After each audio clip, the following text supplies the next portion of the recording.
And here we are on Sharpen the Career Podcast, back again with another incredible guest. I am unbelievably fortunate to get some great people to come on here and share with my audience their knowledge, their experience, and this is no exception. So I've got Scott Harvey with me today, and we are going to get into some great stuff. And as I always do, no one knows Scott better than Scott. So Scott, give us a little backstory. Let us know who you are, what you're doing, what we're going to be talking about today, and let's get into it. Yeah, I'm super excited to be here. So we'll start from today and push our way backwards. So today I'm a speaker, an author, a coach. That's what fills my days these days. And that's been my full-time gig for the past almost 7 years now. But prior to that, I was in the law enforcement world. So I was a police officer for 20 years. And in my time in the police world, I was a hostage negotiator for almost all of that career. I got trained very early as a hostage negotiator. I was a media relations officer for most of my career, so I was doing on-camera interviews, press releases, all of the time. I was teaching the DARE classes for our community services division, teaching our Citizens Police Academy. It didn't take me long to figure out that while I wore a police uniform and did police functions every day, I was communicating for a living. And so I knew I was in a 20-year retirement. I could retire after 20 years of service. There was nothing forcing me to do that, but that was an option. And so I also knew at 42, when I was eligible to retire, 43, I guess, I wasn't going to sit at the house and do nothing. So I needed a plan for the next phase of my life. And that plan evolved out of the DARE classes and things like that I was teaching. I was attending conferences, got to know the conference organizers, and a month before one of the conferences was supposed to start, she contacted me and she said, "Hey, I had one of my breakout sessions back out. Is there anything you can speak about?" I said, "Well, I've been researching bullying because it was a huge issue in 2010 for the students in their schools." And she goes, "If you could do a bullying session, that'd be amazing." So I did that. The people in that session were principals, school resource officers, superintendents, and they were like, "Hey, would you come train our staff?" And I was like, "Yeah, you'd have to pay for my gas. Like, I don't know how this works. You'd have to get me there, maybe feed me lunch, and we'll be good." And then the staff training they were like, "Hey, would you come and teach our students this stuff?" And so that's kind of where the speaking career started. I knew speaking was a job. I just didn't know it was one that I could do. And then I spent the next 8 years getting that speaking ship close enough to the dock so that when I could retire, if the business was going well, I could step off into it and just take off into this speaking career. And that's what I did in 2018. I pulled the plug after 20 years in law enforcement, stepped into the speaking business, and that's what I do all day, every day today. Oh, that's awesome. It's that was very strategic, let me tell you, because most people don't plan like that, Scott. Yeah. You took an 8-year transition, basically, is what you did. You really prepared for that, which is, again, it's rare. It's awesome. Like if you've got that foresight, which you did. Yeah. I think a lot of people, some people don't, you realize you kind of have a gift. Right? You did it. You were put into it. You got great experience, hostage negotiation, everything else. But then you kind of realize you have this gift, and then you nurtured the gift, right? And you started, I spoke once. I'll speak again and get better and better and better. And then you kind of took that, in that 8-year, man, you could basically become the expert. So when you got to step off, you said we got to step off that ship, bam, you could hit the ground running. That's really awesome. Yeah. Now it was a grind for those 8 years. I mean, I tell people all the time, I got up at 4:00 in the morning, Monday through Friday, because that was the only time in my house that nobody else was awake. The dog was even mad that I was awake. Like he snored next to me while I worked, but from 4 to 7:00, I worked on my business. And I used that time, 3 days a week. I went to the gym during that time. The other 2 days a week, I'm working on the business. And I'm sending out emails, I'm scheduling gigs, I'm booking hotel rooms, booking airlines, all that stuff before I go to the police department. And then I worked my 9 to 5, so to speak. And then when I came home, I was with the family for the rest of the night. The only downside to that, about 9:30, like I was ready for bed because 4:00 came early. But, I told the family and they knew what I was doing. I was growing this business and, it was a very quiet time in the morning to get a whole lot done. Yeah, I'm a 4 a.m. guy. Always have been since I was a little kid. So that is 9 p.m. is my bedtime.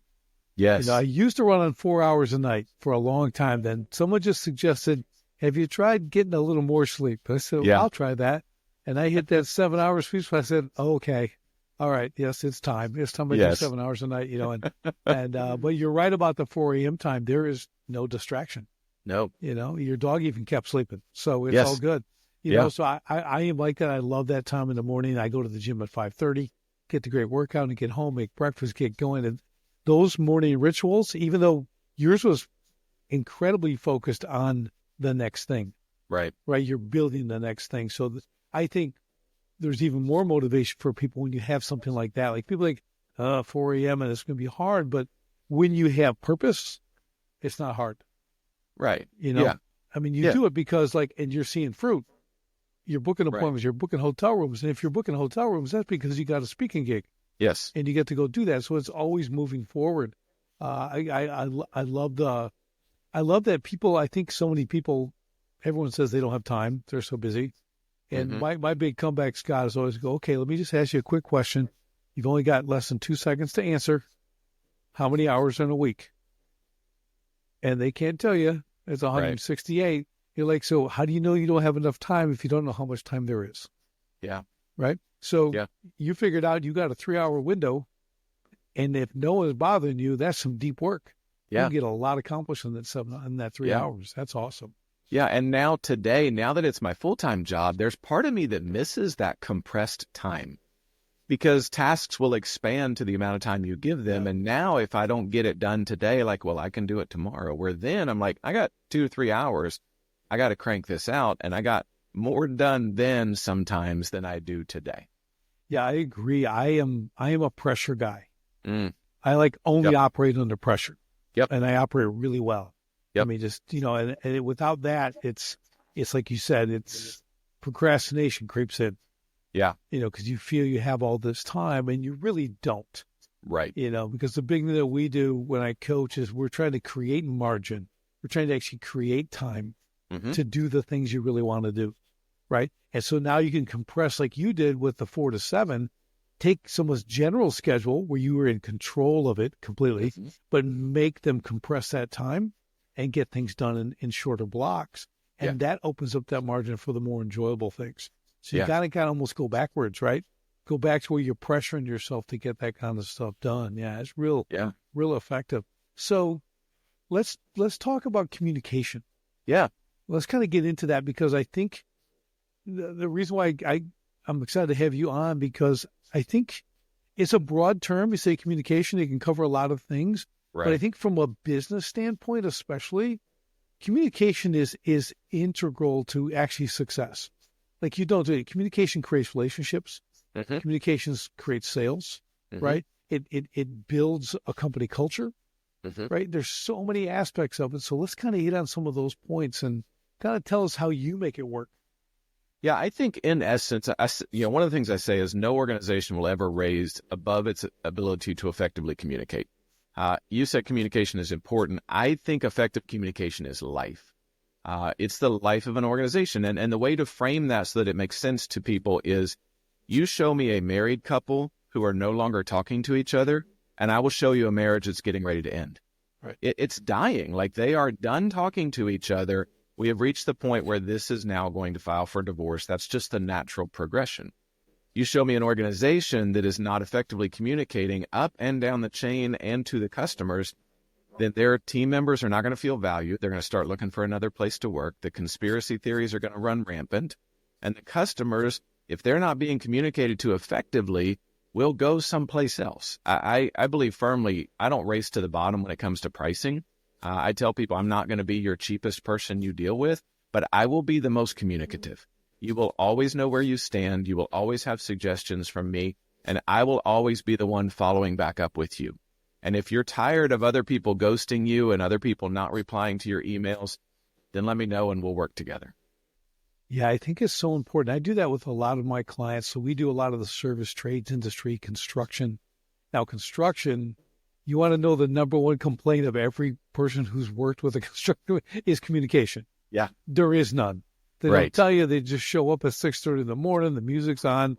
Guys are they're parked on the driveway, right? No one's talking to anyone. So it's one of the things that we've done is really help my clients understand the critical aspect of scheduling and communication of that schedule. We actually even created like client liaisons right? Like an advocate, so that the customer only deals with one person, right? That's the communication point. Yes. They take it out and get it to everyone else. So Yep. from the customer standpoint, there's no confusion, Correct. right? And there's a high accountability. So it's really good. So yeah, I think that's a really good point. And I think we go really deep on that too, from internal in the company itself. We probably help a lot of people with that. I think that's where it always starts at the top. So if I'm the top, I'm the head guy, I'm the owner, I'm the founder. If I don't communicate well, which I communicate much better now than I ever used to.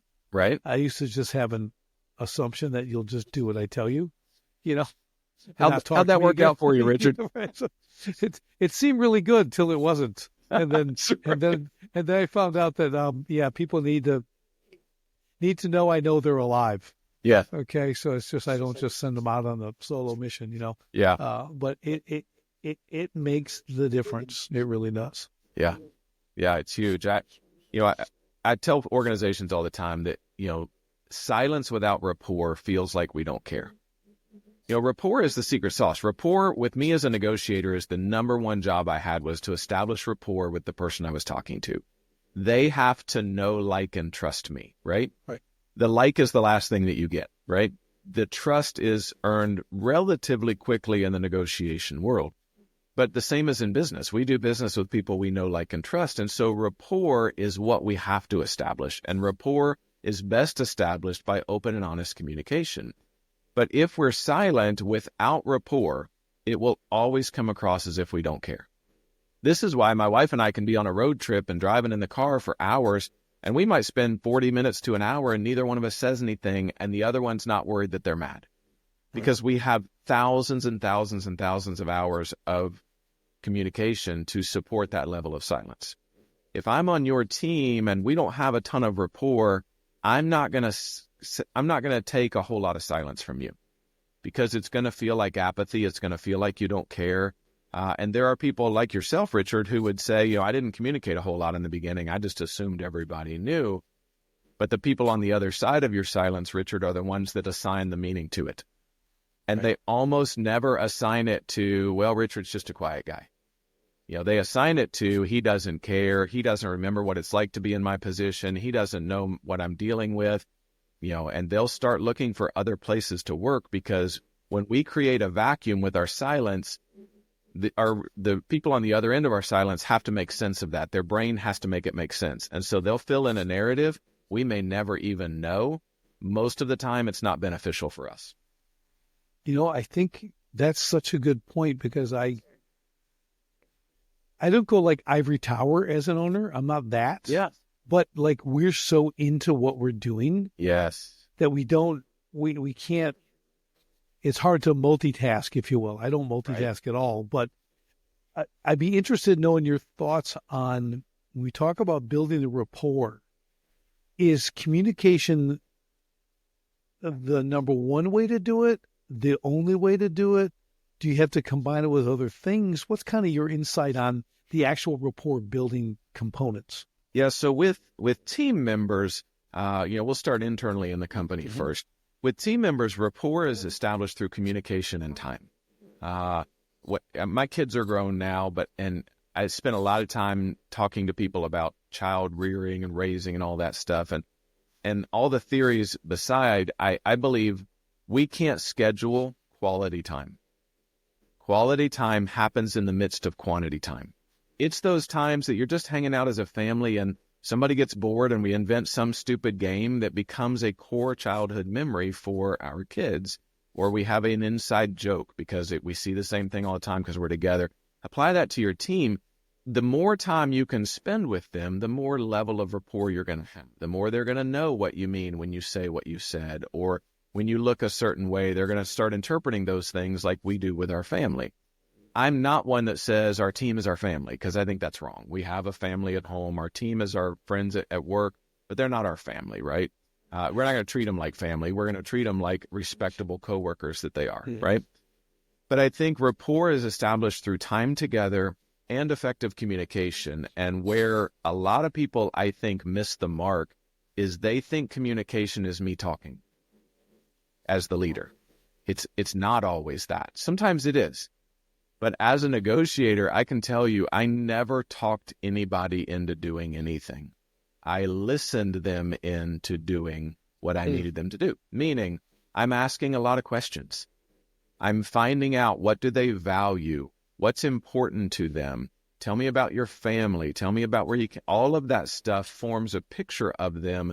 And then me as the negotiator, I can craft a solution that allows them to check as many positive boxes as possible, so that when they exit this situation, they can do it in a way that they see as respectable.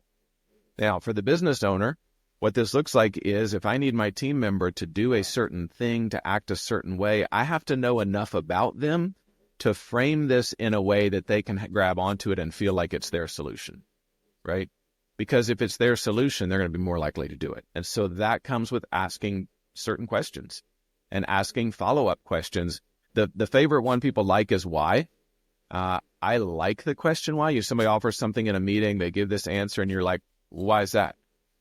The problem with the question why is it makes us defensive. It makes me feel like I have to defend myself. It makes me feel like you disagree with me. So what I advise people to do, somebody offers something up in a meeting and you say, you know what? That might have some merit to it. Tell me why you said that. You give them some affirmation first to say, this is an open dialogue. I like that. Tell me why you think that. Because once we get into the why, we're kicking their brain up into a higher level of thinking, and we're understanding what they said they wanted to do.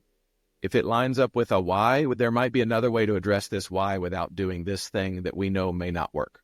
But let's look at the why. I want to be recognized. I want to be valued, whatever. Let's find another way to do that doesn't involve this, because we know as the leader, this is probably not the best idea. Yeah, that's really good. I was thinking of that too, because we do a couple things. So we teach them, we call our 3S, so there's a problem. So something comes up. So if they're going to email, they want to come talk to me or anyone in the management aspect. It's the first one's the situation. That's the first ask. Like, what is the situation? The second one is the solution, right? Like, I need some solutions, what they think should do it. And then the third one is suggestions, right? Yeah. What are you suggesting we do? Which one do we do? Right. If we can prepare them to bring that to me or someone else, they go, okay, well, hey, great choice. I think this is really good, right? It's kind of the same principle. You're not telling them why. They're going to come and tell you, here's a couple options to fix this. What do you think is best? And now you can communicate that way and you can join in it. I think that's really good. I also like that the why thing. I think you're right on the money with that, because another thing I always do too is well, tell me more. Like, I make them go a little deeper on it so they can kind of get to the why on their own. Yep. Because they have a reason. Yeah. Because we're all biased in one way or another. Like, I'll choose a solution because I know I can do that solution.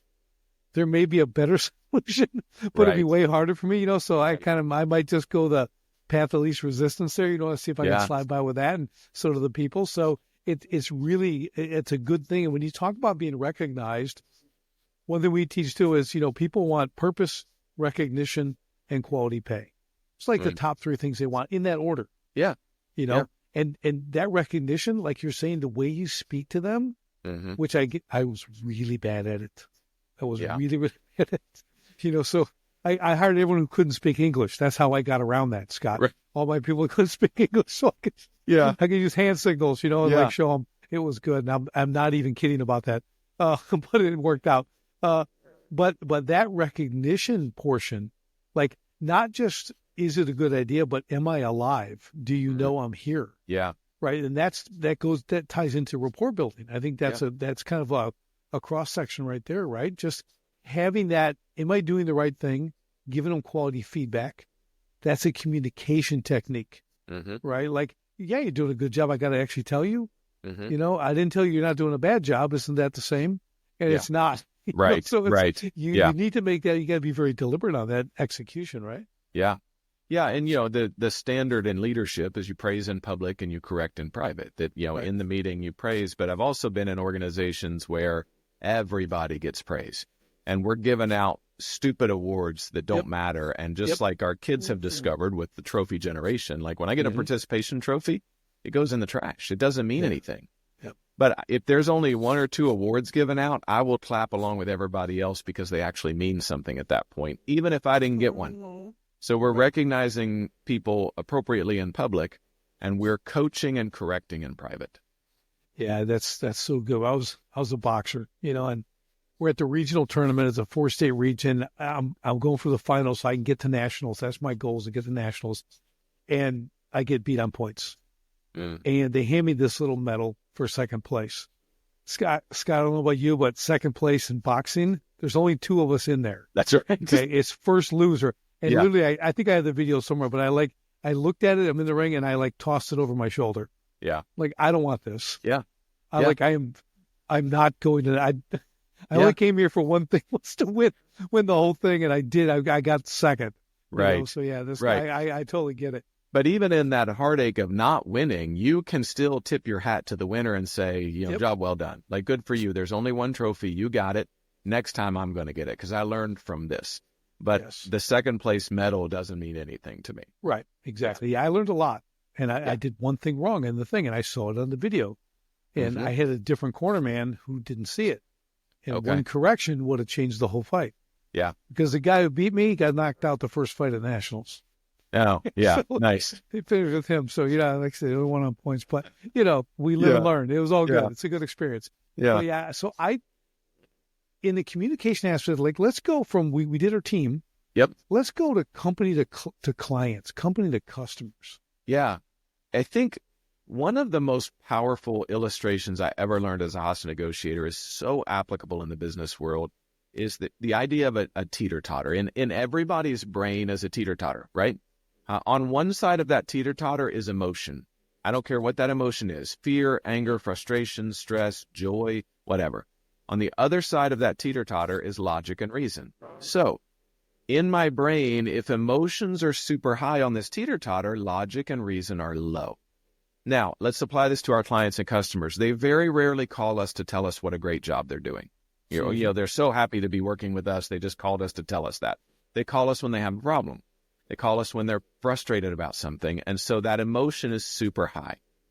We, not dealing with the emotion that they're dealing with because their build is not going like it should or the product isn't functioning like it should, we're not under that emotion, so our logic is pretty high. We want to spit out a very logical solution to their problem very quickly. They are physiologically incapable of hearing it. So when I was negotiating with somebody, they were never having a great day. They were either suicidal, they got trapped in a situation they thought they could get away from, whatever. And so they're high emotion. So when I got on the phone with them, they yelled at me, cussed me out, threatened my family, and then they hung up. And I called them right back. And they threatened me and yelled at me and cussed at me, and then they hung up, and I called them right back. Because I want them to vent to me, right? Yell to me because that keeps their focus off the people they're in the room with. But also, the more you yell, that emotion starts to come down. That teeter-totter starts to right itself again, and then logic and reason will start to re-enter the discussion. So when a client or customer calls us and they're railing against us about something, our tendency is to say, well, I don't have to put up with this crap, and we get emotional, and both of us are fighting each other's emotions, and it goes nowhere. Now, the danger is, in the police world especially, when I train law enforcement, I tell them we're trained to take emotion out of it, to be logic and reason driven, because that's the best way to make a split-second decision that could save my life or yours. So that's an important way to police. It's a horrible way to live a life. And we forget sometimes in the police world that every situation has emotion and logic and reason. So we've got to balance our teeter-totter as well. But in the police world, when somebody yelled at me on a patrol situation, I would talk a little bit quieter. Instead of raising my voice, I lowered my voice, because that psychologically mirror neurons start to kick in on them, and this guy is not aggravated, so I'll start settling down myself because I need that emotion to come down, because logic and reason have no function when emotions are super high. This is why, Richard, you and I both have been guilty of making a highly emotional decision. We're stuck with the consequences, and the next day we try to rationalize that decision, because the next day the teeter-totter has righted itself, and now we have to make it make sense. And we say things, we spent 3 times what we should have spent. We're like, but it's a quality product. It's going to last me a really long time, and this is probably a good purchase. It was probably an emotional purchase, but we made it anyways. And now that the teeter-totter has righted itself, we have to make it make sense. And so being aware of the teeter-totter, giving people room to vent, letting them yell. I tell customers all the time, because they get frustrated when people call and yell at them, and they're like, I can't even solve their problem because we're working on the solution or they've done something, it's operator error. I'm like, listen, you may not have to solve it. You just have to let them be heard. Right. Let them vent, let them get it out in a safe way. And then you can say something like, I'm so glad you brought this to our attention. We're going to do what we can to make sure this doesn't happen again. Like, I may not have fixed their problem, but I heard them out. And if you listen to them respectfully, encourage them to keep talking, tell you more, the longer somebody talks, the more likely we can learn what their problem actually is. And leaders, especially today, they feel like they're under this time crunch. And they say, well, I don't have time to have those conversations, Scott. I mean, you're asking me to ask all these deep questions and push into the problem. I'm like, then don't. But just know next week or next month, you're going to have a very similar conversation with the same person. Yeah. Or you're not, because they're going to leave. That's right. That's right. You could invest time today and get to the root of the problem and let them feel like a valued member of your team because you took the time to listen to them. Or you could blow them off and they'll leave, or you'll be dealing with the same issue again next week. Right. Yeah, which is a real common thing that we deal with when we're helping businesses systemize. Same principle. We call it a tactical issue. It's a fire that flares up. If you can put it out, they usually put it out. Yeah. Whatever method it takes to put it out, but it flares back up again. Yes. It's not all the way out until you make a system, create a permanent solution. And what you're saying is go through those steps, because when you get what's really wrong, that's the permanent solution. Now you can make something to make sure it doesn't happen again. Because when you said this, I just thought of it the way you're saying it is, when they're bringing the emotion, it's usually not the problem. Correct. At least the source of the problem, right? It's the venting of the frustration. Yes. So if you don't dig, you're not going to know the cause. Yep. You're going to treat a symptom. Yep. And not the cause. And we've always, as leaders, we always have to go to the cause. Yes. Because you can, and if you solve the cause for that person, they're going to love you. Yeah. You just fix something permanently. Yeah. Like that is off again. That's really good insight. Really, really good insight. Yeah. And I think from the customer standpoint, because some of my clients, they're really good customer service, right? I have a couple that are just brilliant at it, and then they'll send me a Voxer or something like, hey, I got this question. I have this person, I think just yesterday. Last night. They said, well, this guy is like, well, we're going through our budget and, we can't, it's beautiful stuff. This is amazing. They make vanities and things like that. No one can equal it. It's that good, right? I mean, it's just everything they do is spectacular. And so he's like, well, what should I say to him? Because it was like $14,000 for this thing, right? And I said, well, I don't remember what I said, because usually it's impromptu. I kind of come up with these things and they're gone. But I'm like, I said, well, I totally understand. Always start with that. Like, I totally understand. I said, have you considered because he said, the project, we're over budget on the project, and that's why we're going to have to cut. I'm like, have you considered other areas in the project that you could do with less, so you can maintain the quality of a handmade blah, blah, blah, right? Right. Of this thing. You reiterate what this is. Yes. And can you go cut the expense somewhere else and then see that? You didn't say you're going to take money off. Right. You're not cutting your price, doing any of that. And he's like, oh, that's really good. I go, well, it's just one of those things that just awesome. I go, write that down, keep it written, because I wrote it to him. I go, put that in the objection list, right? Yeah. And so you can pull from that, just like, so it's those kind of things. So now we're dealing with someone who's, whether they're trying to get a better deal or whatever the situation is, it was a great way to, let's have a conversation. Let's see, they just said, I can't do it. Oh, no, the conversation's not over. He's waiting for the response. Now it's the response. The coming down in price is never a good thing, like you said. We don't raise to the bottom. We're not going to do that because we just devalued our product. Yes. But let's say you got some other stuff in that bathroom that probably doesn't need to be what you're getting. I bet you can find an extra $1,500 to make this work. Right. We'll see. I'll have to let you know what happens. Yeah. Yeah. Here's what so. Or tell the client, another value add that a lot of people don't take into consideration is, we're going to finish this, we may take a percentage off of it, provided once we're done, when you love it, if you'll give me the name of 3 people who would like what we just did for you. Right.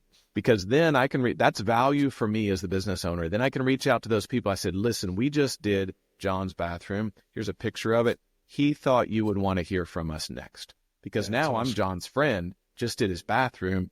You can call John. He loves it. I made sure he loved it before I reached out to you, right? He loves it. And now I'm riding the coattails of John and your relationship because I've asked for that as part of the contract. When we kill this, if you'll refer us to 3 people, we'll take a couple $1,000s off of this or whatever it is. Yeah, it's so good because on that same note, I always tell people when there's 3 people in a referral situation, you got a contractor, you got the customer, and you got their friend who wants to refer. I said, your customer's name is at the greatest risk. Yes. Yeah. Because you can go, they can recommend you, you can go do a terrible job. Yes. You're off to the next job. But old John, their customer, their friend, they're going to have dinner together. Their wives are going to hang out. He's going to hate you. Yeah. Yeah. And so yeah. So that referrals are difficult. So let's put it in the communication context, like you just did. Like you got to know how to make them, create a raving fan by the work and product you do and deliver. Yes. Right? But secondly, like that was a great way to bring them in to get those referrals. Yeah. How does that work? Because it is really difficult. Just like having someone write a review. It's one of the hardest things you'll do in your business. Oh, it's horrible. Yeah. Yeah. It's really hard to get people to give you feedback, to go out of their way. There's a lot of friction there. And so it's hard to get those reviews, but if they feel like they're gaining a percentage off because they're referring you to, in the wording on the contract, I would say, if we don't kill it, we don't expect these referrals. But if you're really happy with the finished product, we would love a referral to 3 people that who are looking for what we do. Yeah. Yeah, it's awesome. Yeah. And I think, those people, one of the things that I tell business owners all the time from a communication standpoint is they just expect us to be honest. They don't expect us to be perfect. But our clients and customers and our team members expect us to be honest, so much so that there's something called the service recovery paradox, meaning the hotel industry studied this. They were one of the first people to study this. If I stay at a hotel, it meets 100% of my expectations. On a survey, I'm going to give them about a 7, right? Yeah, they were good. Like they had no problems there. Same hotel, I had a minor problem or even a big problem. I brought it to the hotel's attention. They fixed it while I was there. I'm going to give them an 8 or a 9, right? I'm going to rate them higher because they were so responsive. They were communicative. They said, we're so sorry this has happened. We're going to fix this for you. And they did. And so I think from a business owner, entrepreneur standpoint, that takes the pressure of being perfect off of us. Nobody really expects you to be perfect. They do expect you when there is a problem to say, that should not have happened. And we're going to make it right. That's right. And then you're going to get rated better because it no longer feels cookie cutter. It feels boutique. Yeah. It feels like this is something you did specifically for them. Andy Stanley, who's a pastor, one of my favorite quotes he says is, do for one what you wish you could do for everyone. If you overserve one client, they will be your biggest advocate. They will tell everybody, this organization is amazing. Now, you can't do that for everybody, but you do it for one, and they'll be your biggest fan. Yeah, I just had that a couple of weeks ago at a hotel. So big embassy suites, 9 stories down in Greenville, South Carolina. Oh, they didn't have a room with like a thing that's like, well, what we can give you, without any extra charge, let's give you a 2-room suite. Yeah. On the 9th floor, on the top floor. I'm like, okay. Yes. I mean, that's above and beyond. Yeah. Here, take this 2-room suite. I'm still one person. Yeah. But now I got the 2-room suite. Yeah, it was kind of nice. You know what I mean? They took care of me. So yeah, they're going to get the extra, they're going to get the bump up, like you said. And I like that. I really like that you're going to get a 7 because you did everything right. Yeah. It's amazing how critical problem solving is. Like we talked about before. Like, what do you do to rectify this stuff? Anyone can do it well. Right. But we all know in the real world, it doesn't always go well. Yeah. And it's the recovery from those. Yes. Because I always tell people, I said, when's the best time to address a problem? Immediately. That's when. Yeah. Right now. You fix it. Let me get back to you. Nope. It's right now. We're going to get a solution. We're going to take care of this. Make sure they're happy with the solution. This is all good. Anything else we can do for you right now? Yes. Everything else. So it's a really good, And I love that because it crosses over to any business. Yeah. It does work that way. And if you've been in business more than like 3 days, you're running into problems. Okay. Yeah. You're going to have someone who's not happy, not doing it. And that's an incredible tool to put in the toolbox And to have the built-in responses, right? Yes. And acknowledge it like a human being, right? Don't have a script that you're reading from. Right. I'm an Apple guy. Apple puts out a product, I buy it. Like I'm a collector of all things Apple. And because I know when there's an issue, I don't expect it to be perfect. When there's an issue, if I call Apple support, I get a real live human who says things like, man, that sucks. It should not do that, and we're going to fix it. That's different than when I call the cable company and they're like, we are so sorry you're experiencing this problem, as I can hear them typing into their computer. Right. Like I've talked to Apple support on Christmas Eve one day or Christmas Day, because something we bought our daughter when they were little wasn't functioning properly. And I said, I don't want to go to the Apple store the day after Christmas. And he goes, I don't want you to go to the Apple store. My job is to keep you from doing that. And I asked him, I said, you're working on Christmas. Like, what's up? He goes, they pay me really well to work on Christmas. I'm happy to help you solve this problem. Like we had a real conversation, and I don't hesitate to call them because I know they're going to fix my problem. And here's the catch, Richard. I pay almost twice for Apple what I do at regular PC. And I'm happy to do that because they're responsive to problems. I get somebody who I can understand on the phone, and they will solve my problem for me. And that's important to me because my time is worth more than my frustration. So I want this solved, and I want to solve quickly, and they do that. And so I pay them more to be a part of that. Yeah, another great point, Scott, is we do that with my clients as well. You have to up the value you're delivering. Yeah. You have to deliver far more value than you're being paid for. Yeah. So you may be paying double over a PC, but they're delivering that and more. It's worth even more to you than what you paid. Yes. It's that kind of mindset you have to have when you serve people. And Yeah. if you're in business, you serve people. Yeah. In some fashion or another. No matter what, even if you think you're the most highly automated, there's always a relation factor. Yes. In there. And when we talk about communication, just kind of wrap this up, I think we have to really tie communication in with relationship.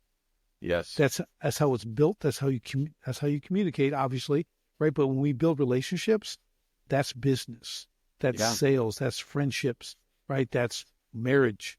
Yes. It's all of those things. So and one of the biggest things I want people to take away from this whole conversation is how intricate communication is in every aspect of what they do, whether it's business, life, hobbies, whatever it is. It's a huge thing, right? Yeah. And another example from the real world, I have a pest control company that comes out every quarter, sprays my house, all that kind of stuff. I'm under contract with them. I was in the beginning. And shortly after I came under contract with them, COVID happens, right? And COVID for a speaker, like literally 95% of my income shut off like a faucet. Everybody's like, well, you can do virtual. Nobody wanted to pay for virtual, right? Because their people weren't traveling, you weren't traveling, all that stuff. So 95% of my income shut off. And then I get a call a month later from the pest control company, or they text me and they're like, hey, you're due service. And I called them and I'm like, here's the deal. I want to do the service, but I'm in a situation where 95% of my income has dried up. And they're like, you just call us when you're ready and we'll come back and we'll restart your service. We'll hit pause on it and we'll discount it a little bit, but you just let us know when you're ready. I'm with that company now 4 years later. I've had other companies come to my door that are cheaper, and I tell them, don't waste your time. This company listened to my response, even though I was under a contract. They heard me. They empathized with me. They helped me solve a problem. I will be with this pest control company for as long as I can. You know what's so cool about that? And actually from this communication business, everything of that COVID experience that we all went through, I'll give you the negative example, the YMCA. I'll pay her $70, $80 a month, whatever, to go there, family thing. Well, they're closed. Yeah. What did they do? Nothing. Right. 3 months they're closed before they kind of started opening up. Did they give you, they kept taking our money, kept taking your monthly. Yeah. I call them like, well, I think I'm going to cancel this because it's been 3 months. Right. So what would be the best thing to say? I thought, well, you know what I would say? I'll tell you what, I totally understand. This is kind of out of our control, right? The government shuts down. But let's do this. Let's add 3 months to the end of your contract. Yes. Yep. So we'll just put it at the end. You've got this, but you'll have 3 months you don't pay. And we'll put that at the end so you get the full use since you met. Nope. Yeah. Nothing. They don't care. Right. And I'm going to take it one step further. I go there, so I get like a past due, like something your payment didn't work, whatever. Like the day they tried to run the card. Okay. So you change the card. It happens on average 3 times a year. Right. If you do business online, that's a normal thing, right? People get a new card. So I'm there and they try and charge me a $60 fee. Wow. Because of that, right? So I went in, I said, so who do I talk to? Like, you're really going to charge me $60? I mean, I've been a member here for 5 years since you opened. Right. I said, so the girl who does it all, the payable, she comes out just cold as ice. Well, you should manage it. This is what she told me, Scott. Yeah. Well, I manage all my cards. I know when stuff changes, so I make the necessary, adjustments to the accounts. I'm like, I just sort of go, you just said it? Really? You just said that to me? Yeah. Really? Yeah. And I'm like, I don't even want to be a member here now. Yeah. She goes, well, I'll look into it. I go, and that's code for you're not going to do jack. Correct. So I'm just like, so there's the opposite, right? There's I know. a complete opposite for your past company. I'm like, wow. And I kind of like left and I still go there. Yeah. Okay. But the girl behind us, she took care of it. Yeah. So yeah, we'll waive the 60 and everything else. I'm going, I said, yeah, but that woman's a problem. Mm-hmm. You need to address that. Yeah. Keep her in the office. She should not talk to customers. Right. Right. Just let her do the books or whatever. Yeah. But that person should not be talking to anybody. Right. Holy cow. Right. And I guess I get it. People have bad days, but that seemed like a personality issue. Yeah. That was not him having a bad day. That's my response. Right. So yeah. So I totally get it, man. That's awesome. Yeah. Yeah. And that's why I train organizations because, communication is not something, effective communication is not something you're born with. Right. It is a skill you can develop. And I always get frustrated when people call this a soft skill because that's what the schools used to call it. They're like, speech is a soft skill. It's not. It's a people skill. Right. And everybody does business with people. And so the better you are at communicating, the better you are at any job. And I tell organizations, when I come in and train your team, if they apply the tactics that I'm going to teach them, they will be better husbands, better wives, better parents, better sisters, better friends who actually function better in your organization. Mm-hmm. That's not what we were shooting for. We're trying to make them better humans because better humans become better team members. Right. And to your point earlier, when they want, to be a part of the story, they want, impact. I forget what the first S was that you said. Yeah. Situation. Yeah. So they want to feel like they're a part of the story of the organization. Mm-hmm. And if I feel like I'm really making an impact here, I feel like the boss cares about me, I feel like this is an organization I can push through with, I'll actually accept less pay for that.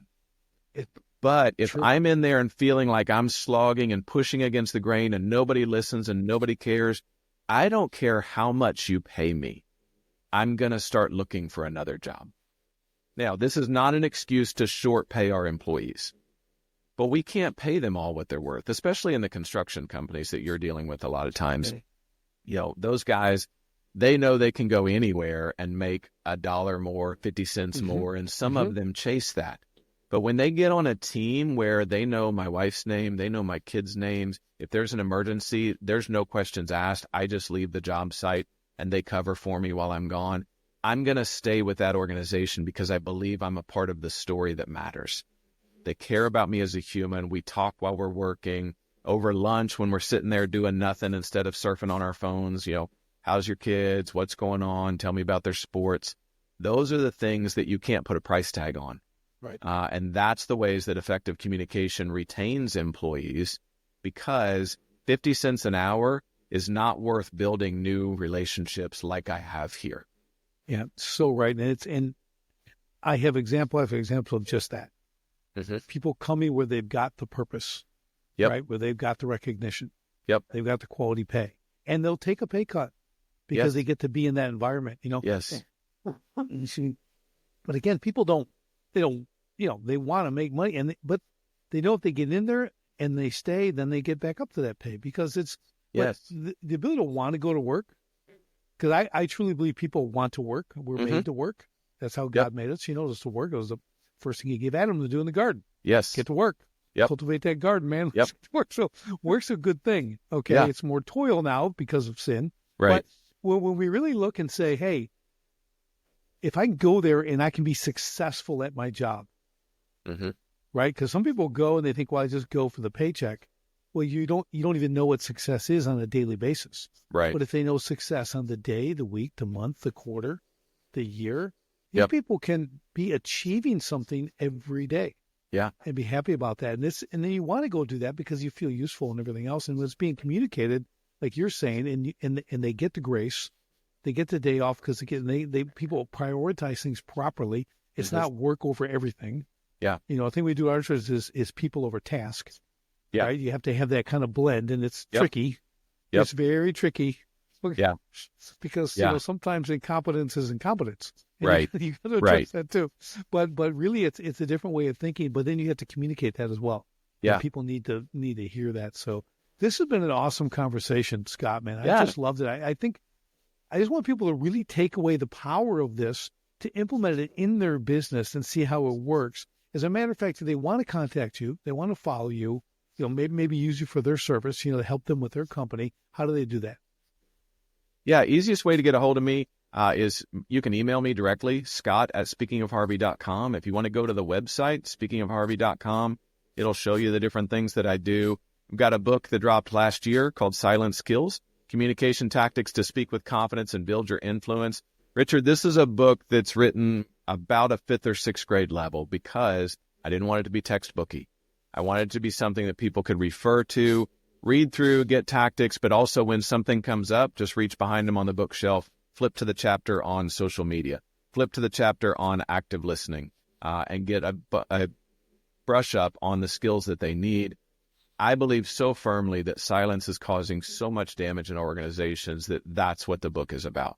Silence kills relationships. It kills business. It kills customers. It will kill everything if we don't find an appropriate way to break that silence. Yeah, that's awesome, man. Great book. Great book. I would highly recommend people get that. What a great place to start. Yeah. You know, and it's so true. It really does. And it's awesome. And, you know, now one final thing. So I've heard from a communication level, you said 5th or 6th grade. Yep. I heard the ideal is 4th grade. Is this true? Because you're the speaking pro. Yeah. I just want to know. I will tell you, I read a lot. I'm on like book 22 for this year already. You know, I mix in fiction with nonfiction. Like I'm like a 5-year-old. In order to get through the nonfiction, I have to have a fiction book waiting for me. Right. And so, you know, I mix those in, but there are books that are harder to get through for me. There's good value in them, but they're not an entertaining read. One of the best compliments I ever got on this book is somebody told me, said, I learned so much, and my wife kept looking at me because I laughed out loud more than once when I read it. I'm like, good, then it was perfect, because I put those in there for me. They entertained me while I wrote the book. I'm like, oh, this would be funny, and you type it in there. And the fact that somebody kind of came out of nowhere, picked up on it, it made them laugh while they were learning a process, best compliment I could get. So I say 5th or 6th grade level. It may be 4th. Sometimes the elementary kid in me gets the best of me. But you know, there's useful information in there. It's highly digestible. Yeah, well, I'm half just giving you a hard time, but that is the best level to communicate at, whether it's 4th, 5th, or 6th. Yeah. You know, I remember, and I'll use this comparison back in 2016 when Trump's running against Ted Cruz. You know, they're kind of trying to see who's going to get the nomination. Ted Cruz communicates at a 9th grade level. Yeah. Trump was 4th. Yep. Who won? Yeah. Who communicated, right? So, you know, we obviously got to know your audience too. But I think in reading, my book's similar. It's just woven stories. I got humor. Yes. I've got experiences. And then here's actionable stuff you can do. And it makes it very readable. That's, you know, I want to get to the end. I want to do it for 2 reasons. First, I want to know everything. Yep. But second, I have respect for an author. Yeah. And I want to read every word. Yeah. Just for that reason. So awesome stuff. Your book's available. Go to speakingofharvey.com. Yes. Correct? I'll have that in the show notes, all that stuff. But reach out to Scott. He can help your organization. Communication. Like, just give it 5 minutes of thought And maybe in your next tomorrow, when you're in your next work day, see how you're communicating. Yeah. Just be aware of it, and you're gonna. I know it's eye opening for me. It's going to be for you too. So, Yeah. Scott, thanks again so much for being on today and sharing your knowledge. And best of luck to you in the future. Thank you so much, Richard. It's been an honor.